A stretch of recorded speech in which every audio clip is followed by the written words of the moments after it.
بسم اللہ الرحمن الرحیم الحمد للہ رب العالمین والصلاة والسلام علی سید المرسلین وعلى آلہ وصحبہ اجمعین اما بعد فقد قال اللہ تبارک و تعالی فی القرآن المجید اعوذ باللہ من الشیطان الرجیم بسم اللہ الرحمن الرحیم ان الصلاة تنہی عن الفحشاء والمنکر صدق اللہ العظیم۔ محترم سامعین و حاضرین جمعہ، اللہ تبارک و تعالیٰ کا احسان و کرم ہے کہ اللہ تبارک و تعالیٰ ہم سبوں کو اپنے گھروں میں آنے کی توفیق عطا فرمائی ہے، اور اللہ تبارک و تعالیٰ کا یہ بھی فضل ہے کہ اللہ تبارک و تعالیٰ ہم سبوں کو ایمان والا بنایا ہے۔ ابھی جو قرآن کریم کی آیت پڑھی گئی ہے، اس آیت کریمہ کے اندر نماز کے تعلق سے باتیں آئی ہیں، لیکن نماز کی فضیلت اور اس کی اہمیت وغیرہ پر گفتگو ابھی نہیں ہوگی، بلکہ نماز کے کچھ مسائل ہمیں اور آپ کو جاننے کی ضرورت ہے، وہ آپ ذہن میں رکھیں تو کچھ وقت میں آپ نماز کے تعلق سے کچھ باتیں جان لیں۔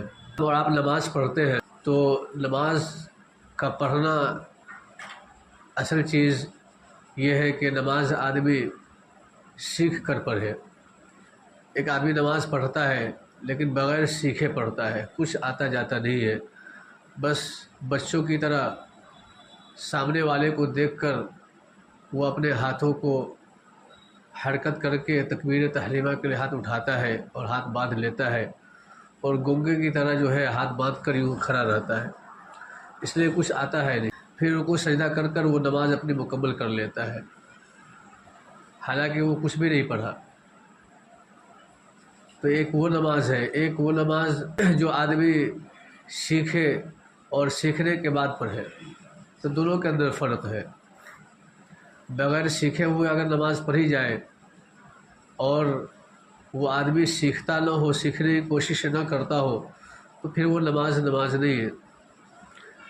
لیکن ایسا ہے کہ آدمی سیکھنے کی کوشش بھی کر رہا ہے، سیکھ بھی رہا ہے، اور اس کے ساتھ ساتھ نماز بھی پڑھ رہا ہے، اس لیے کہ وہ بالغ ہے تو نماز فرض ہے، تو سیکھ بھی رہا ہے اور وہ نماز بھی پڑھ رہا ہے، تو جتنا سیکھا اسے تو وہ استعمال کرے گا، لیکن بقیہ جو نہیں سیکھا ہے اور وہ سیکھ رہا ہے تو پھر آگے جو ہے وہی اسی طریقے سے جو نماز کے جو حرکات وغیرہ ہیں اسی طریقے سے ادا کر لی جائیں گے، نماز ہو جائے گی۔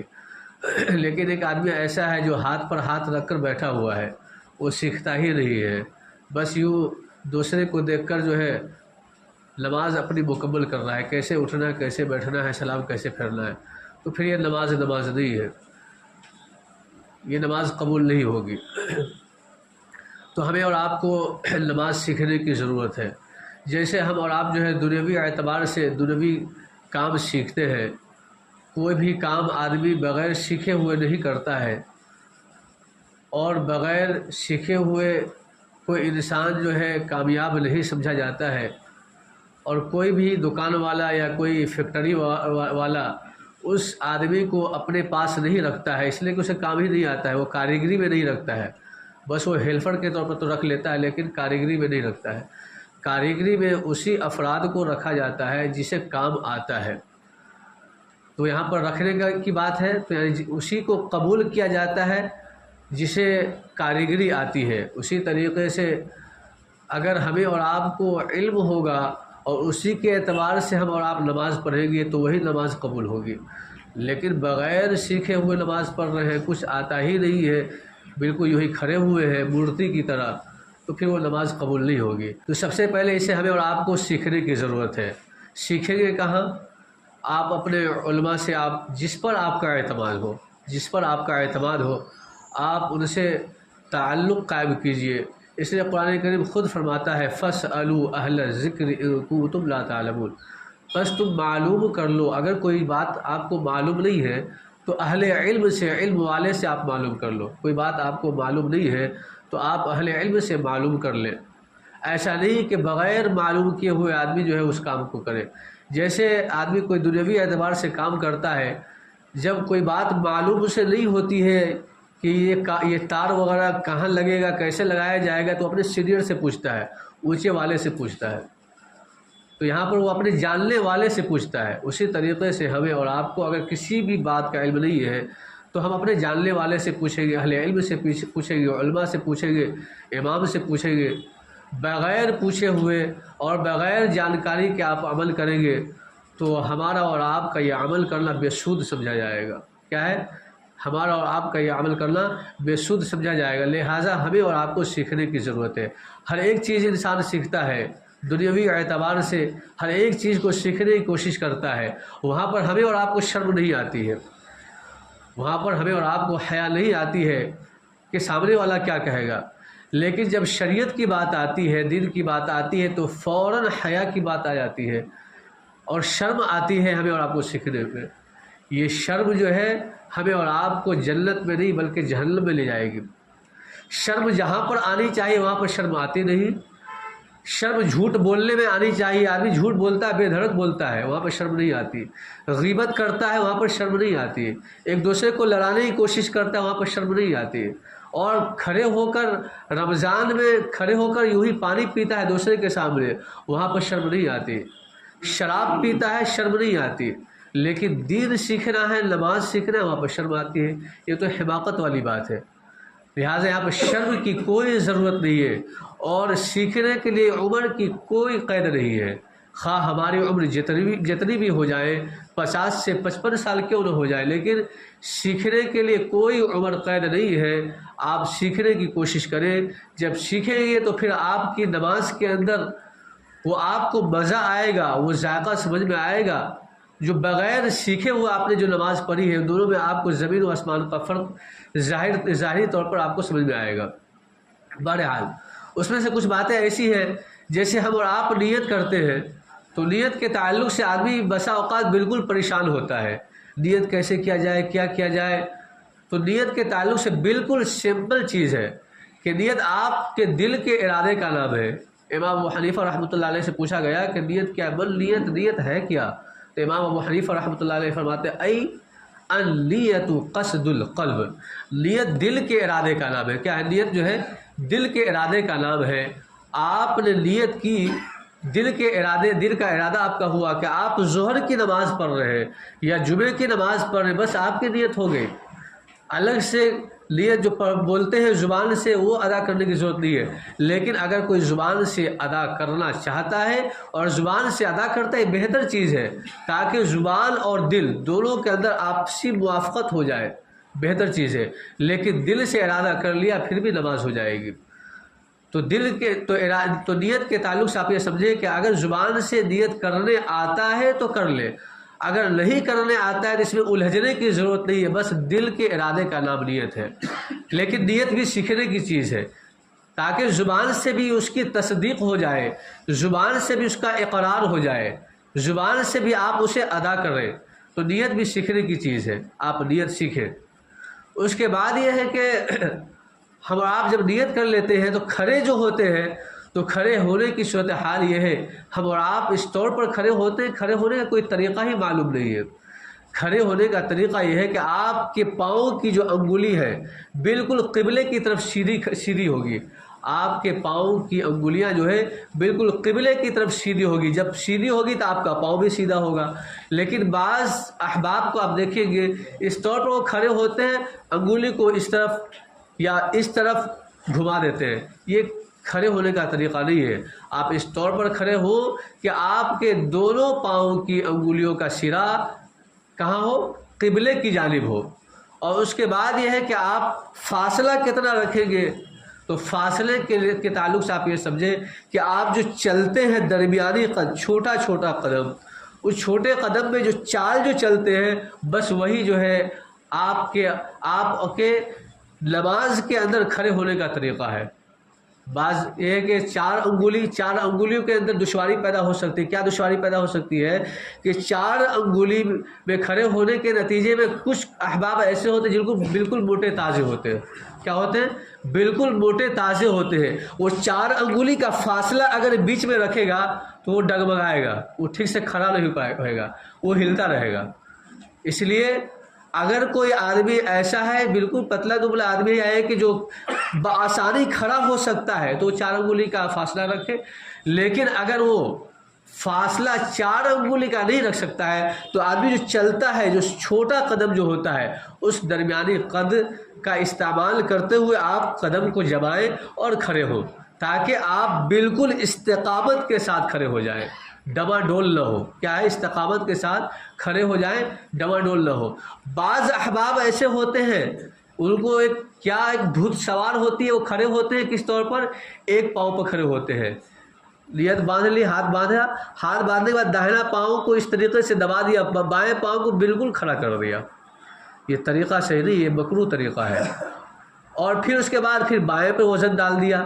ایک پاؤں پر وزن ڈال کر نماز کی حالت میں کھڑا ہونا مکروہ ہے. ایک پاؤں پر وزن ڈال کر کھڑا ہونا نماز کی حالت میں مکروہ ہے.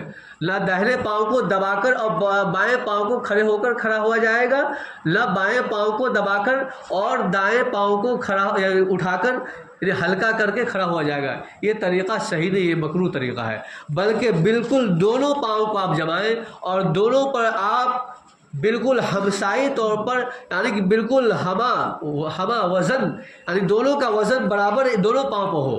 ایسا نہ ہو کہ ایک طرف جھکا ہو ایک طرف جھکا ہو، نہ ہو، ایسا نہیں ہونی چاہیے. بالکل دونوں پاؤں پر آپ وزن دے کر کھڑے ہو. یہ کھڑے ہونے کا طریقہ ہے. لیکن بعض احباب کو دیکھیں گے وہ کھڑے ہوتے ہیں تو 2 سیکنڈ اس طریقے سے کھڑے ہوتے ہیں، 2 سیکنڈ اس طریقے سے کھڑے ہوتے ہیں. بہت سارے احباب آپ دیکھیں گے. اسی طریقے سے بعض احباب ایسے ہوتے ہیں پاؤں کو اس طریقے سے پاؤں کو ایسے کرتے رہتے ہیں، جمپنگ. ایسا لگتا ہے کہ وہ جم خانہ میں، نماز مسجد میں نہیں ہو، ایسا لگتا ہے وہ جم خانہ میں جم کر رہے ہیں. پاؤں کو اس طریقے سے کرتے رہتے ہیں. یہ کیا طریقہ ہے؟ آپ جم خانہ میں نہیں، آپ نماز پڑھ رہے ہیں، مسجد میں ہے. آپ کا پاؤں بالکل برقرار ہوگا، نہ ایسے ہوگا، نہ ایسے ہوگا، نہ ایسے ہوگا، نہ ایسے ہوگا. بالکل سیدھا برقرار آپ کا پاؤں زمین پر ٹکا ہوا ہوگا. یہ کھڑے ہونے کا طریقہ ہے. اس کے بعد یہ ہے کہ بعض احباب ایسے ہوتے ہیں جو تکبیر تحریمہ جو کہی جاتی ہے. تکبیر تحریمہ کسے کہتے ہیں؟ رکوع میں جانے والی تکبیر کو یا سجدے میں جانے والی تکبیر کو کسے کہتے ہیں؟ معلوم ہے؟ کوئی بتائیں. تکبیر تحریمہ کسے کہا جاتا ہے؟ رکوع میں جانے والی تکبیر کو یا سجدے میں جانے والی تکبیر کو؟ ہاں، سب سے پہلی جو تکبیر کہی جاتی ہے نماز کے اندر، کیا؟ سب سے پہلی تکبیر نماز کے لیے جو کہی جاتی ہے، جو نماز جہاں سے شروع ہوتا ہے تو اس کو تکبیر تحریمہ کہتے ہیں. یعنی کان تک جو آپ ہاتھ اٹھاتے ہیں، اللہ اکبر جو بولتے ہیں، یہ تکبیر تحریمہ ہے. کیا ہے؟ یہ تکبیر تحریمہ ہے. تکبیر تحریمہ کے اندر بعض لوگ غلطی کیا کرتے ہیں، بعض احباب تو ایسے ہوتے ہیں کہ اللہ اکبر بولتے ہی نہیں ہے، بس ہاتھ اٹھایا ہاتھ باندھ لیا، ہاتھ اٹھایا اور ہاتھ کو باندھ لیا، اللہ اکبر بولا نہیں. ان کی نماز ہی شروع نہیں ہوئی. اس لیے کہ تکبیر تحریمہ کا کہنا فرض ہے، اور فرض کی ادائیگی نہیں پائی جائے گی تو نماز نہیں ہوگی.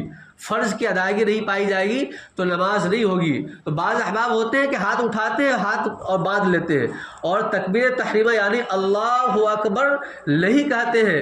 جب نہیں کہتے ہیں تو ان کی نماز ہی شروع نہیں ہوئی.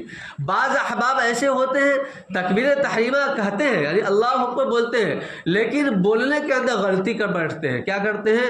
لفظ اللہ کے الف جو حمزہ ہے اس کو کھینچ دیتے ہیں، اللہ اکبر کر دیتے ہیں. یہ اگر اس طریقے سے لفظ اللہ کے حمزہ کو، یعنی جس کو آپ الف بولتے ہیں، اسے اگر کھینچ دیا جائے تو آپ کی نماز نہیں ہوگی. کیوں نماز نہیں ہوگی؟ کہ آپ نے لفظ اللہ اکبر کا ترجمہ ہوتا ہے اللہ سب سے بڑا ہے، اور آپ جب لفظ اللہ کے الف کو ٹانگ دیتے ہیں، کھینچ دیتے ہیں، تو وہ سوالیہ جملہ بن جاتا ہے. اب اس کا ترجمہ ہو جاتا ہے کیا اللہ بڑا ہے؟ کیا ترجمہ ہو جاتا ہے؟ کیا اللہ بڑا ہے. یعنی آپ سوال کر رہے ہیں، آپ کو شک ہے کہ کیا اللہ بڑا ہے، لہٰذا نماز نہیں ہوگی. اور بعض احباب ایسے ہوتے ہیں جو اکبر کے الف کو ٹال دیتے ہیں. اکبر کے لفظ اللہ کے الف کو ٹالا نہیں، لیکن اکبر کے الف کو کھینچ دیا. جیسے مثال کے طور پر اللہ اکبر، خاص طور پر بنگال والے جو ہوتے ہیں اللہ اکبر، اللہ اکبر اس طریقے سے بولتے ہیں، اور بھی لوگ شامل ہیں.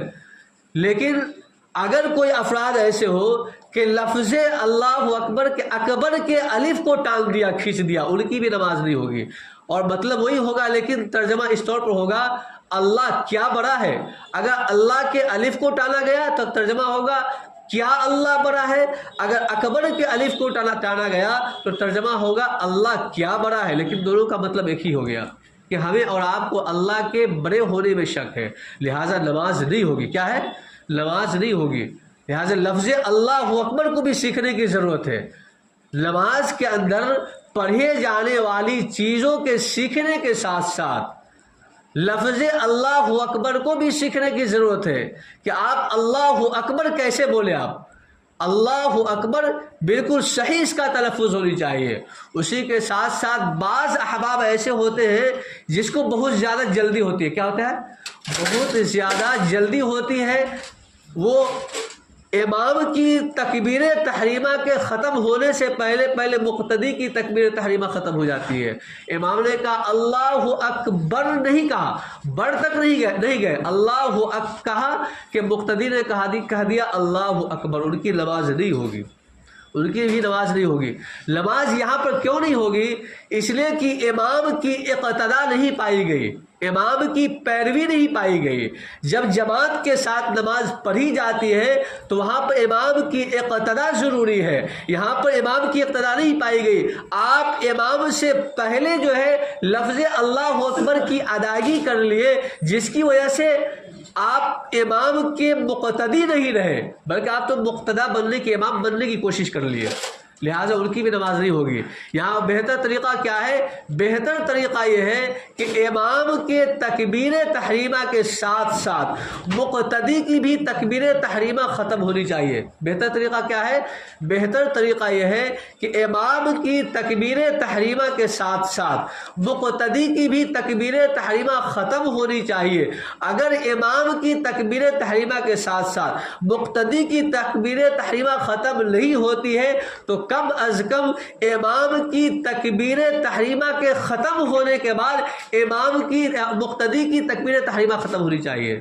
دو طریقہ یہ ہوا. اور تیسرا طریقہ یہ ہے کہ امام سے پہلے تکبیر تحریمہ مقتدی ختم ہو گئی. اگر امام سے پہلے مقتدی کی تکبیر تحریمہ ختم ہو جاتی ہے، اس مقتدی کی نماز نہیں ہوگی. لیکن امام کے ساتھ ساتھ مقتدی کی تکبیر تحریمہ ختم ہوتی ہے، یہ افضل طریقہ ہے، بہتر طریقہ ہے، نماز ہوگی. اور اسی طریقے سے امام کی تکبیر تحریمہ کے ختم ہونے کے بعد مقتدی کی تکبیر تحریمہ ختم ہوتی ہے، اس سے بھی نماز ہو جائے گی. اس لیے کہ یہاں پر امام کی اقتدا پائے گی. تو زیادہ جلد بازی کی ضرورت نہیں ہے. اس کے بعد بعض آدمی ایسے ہوتے ہیں کہ کبھی کبھی وہ ایسے حالت میں آتے ہیں مقتدی کے امام رکوع میں ہوتے ہیں، تو وہ امام کے ساتھ رکوع کے اندر رکوع کو پانے کے لیے اور رکعت کو پانے کے لیے جلدی اس طور پر ان کو ہوتی ہے کہ لفظ اللہ قیام کی حالت میں اور اکبر جو ہے رکوع کی حالت میں کہتے ہیں اللہ اکبر. امام کو پانے کے لیے، امام کے ساتھ رکوع میں شامل ہونے کے لیے اللہ کہا، اللہ اکبر چلے گئے رکوع میں. اکبر آپ رکوع میں کہتے ہیں اور اللہ کھڑے ہونے کی حالت میں کہتے ہیں، آپ کی نماز نہیں ہوگی. اس لیے کیوں؟ اس لیے کہ کھڑے ہونے کی حالت میں، قیام کی حالت میں یعنی کھڑے ہونے کی حالت میں تکبیر تحریمہ کا کہنا فرض ہے. اور یہاں پر تکبیر تحریمہ کا قیام کی حالت میں کہنا نہیں پایا گیا، بلکہ تکبیر تحریمہ کا ایک حصہ، پہلا حصہ قیام کی حالت میں اور آخر حصہ رکوع کی حالت میں پایا گیا، جس کی وجہ سے نماز نہیں ہوگی. کیا ہے؟ جس کی وجہ سے نماز نہیں ہوگی. لہٰذا یہ ہمیں اور آپ کو درست کرنے کی ضرورت ہے. اور ہاتھ جو باندھنے سے پہلے آپ ہاتھ اٹھاتے ہیں، ہاتھ اٹھانے کا بھی طریقہ دیکھیے. اس طور پر ہاتھ اٹھاتے ہیں، بعض احباب یہ سوچتے ہیں کہ یہ انگوٹھا جو ہے نا کان کے سوراخ میں ڈالنا ضروری ہے، اس طور پر کان کے سوراخ میں ہاتھ ڈال دیتے ہیں. یہ کیا طریقہ ہے؟ کان کا گوجھ وغیرہ جو میل کچھ اس کو صاف کر رہے ہیں کیا؟ اس کو ہاتھ جو کان کے سوراخ میں ڈالنا نہیں ہے. بعض احباب ایسے ہوتے ہیں کہ اس انگولی کے سرے کو اس طریقے آگے کی جانب جھکا دیتے ہیں. بعض احباب ایسے ہوتے ہیں کہ اس انگولی کے سرے کو پیچھے جانب جھکا دیتے ہیں، اس طور پر، بعض اس طور پر، بعض اس طور پر. اور بعض احباب ایسے ہوتے ہیں اس انگوٹھے کو اس کان کے لو میں سٹانا ضروری سمجھتے ہیں. اس سے آپ سمجھے کہ کان کے سوراخ میں ڈالنا یہ کوئی طریقہ ہی نہیں ہے، یہ ہاتھ اٹھانے کا کوئی طریقہ نہیں ہے.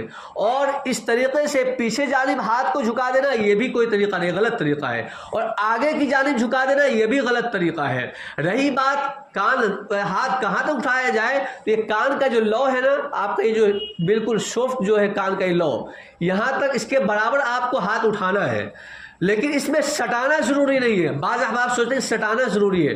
سٹ گیا کوئی بات نہیں ہے, لیکن ضروری سمجھنا کہ سٹانا یہ غلط ہے. لیکن ہاتھ اٹھانا آپ اسی طور پر کہ ہاتھ جو آپ کا اٹھے گا بالکل کان کے لو کے برابر, اور بالکل آپ کا ہاتھ کی انگلی کا سرا آسمان کی طرف ہوگا. اور ہاتھ کی انگلی بعض احباب اس طریقے سے پھیلا لیتے ہیں, بعض احباب ایسے ہوتے بالکل سمیٹ لیتے ہیں. یہ دونوں غلط طریقہ ہے. ہاتھ کی انگلی اپنی حالت پر ہوگی, نہ بالکل سمٹا جائے گا اور نہ بالکل پھیلایا جائے گا, بلکہ عام طور پر جو آپ کے ہاتھوں کی انگلی ہوتی ہے اسی حالت میں آپ کی ہاتھوں کی انگلی ہوگی اور آپ ہاتھ اٹھائیں گے. اس کے بعد آپ جو ہاتھ باندھتے ہیں, بعض احباب کرتے ہیں کیسے اس طریقے سے ہاتھ کو باندھ لیتے, پکڑ لیتے اس طریقے سے. ایسا لگتا ہے کہ بائیں ہاتھ کو آپ کا کوئی لے کر بھاگ رہا ہے, بائیں ہاتھ کو لے کر بھاگ رہا ہے, اس طریقے سے آپ پکڑ لیتے ہیں. یہ طریقہ غلط طریقہ ہے. اور اس طریقے سے کیا ہوتا ہے, اس سے پکڑ لیے اور یہ لٹکا دیے, بائیں ہاتھ کو اس طریقے سے لٹکا دیے. یہ غلط طریقہ ہے.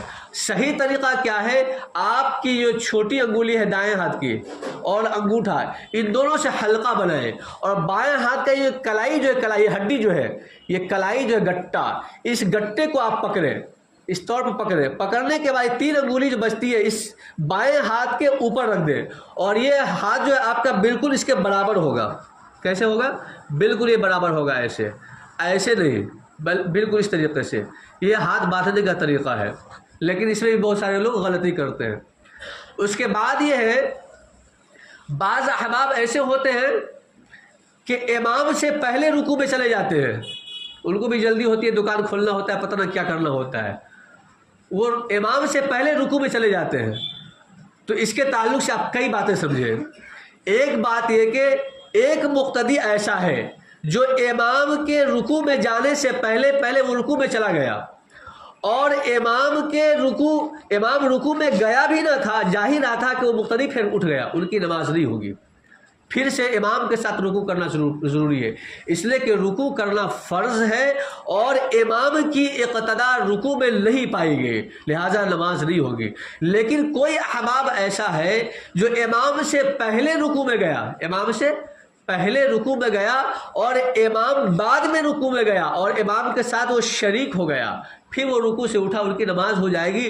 لیکن اس کے ساتھ آپ یاد رکھیں, اللہ کے رسول نے فرمایا جو امام سے سبقت کرتا ہے, کوئی بھی ارکان کو ادا کرنے میں امام سے پہل کرتا ہے, امام سے پہلے وہ ادا کرتا ہے, وہ اس بات سے وہ ڈرنا چاہیے, اللہ تعالیٰ سے ڈرنا چاہیے کہ ایسا نہ ہو کہ اللہ تبارک و تعالیٰ اس کے چہرے کو مسخ کر دے اور گدھے کی طرح چہرہ نہ بنا دے. یہ سخت وعیدیں ہیں. لہٰذا ایسی حرکت نہ کریں کہ امام سے پہلے آپ کسی بھی ارکان کو ادا کرنے کی کوشش کریں.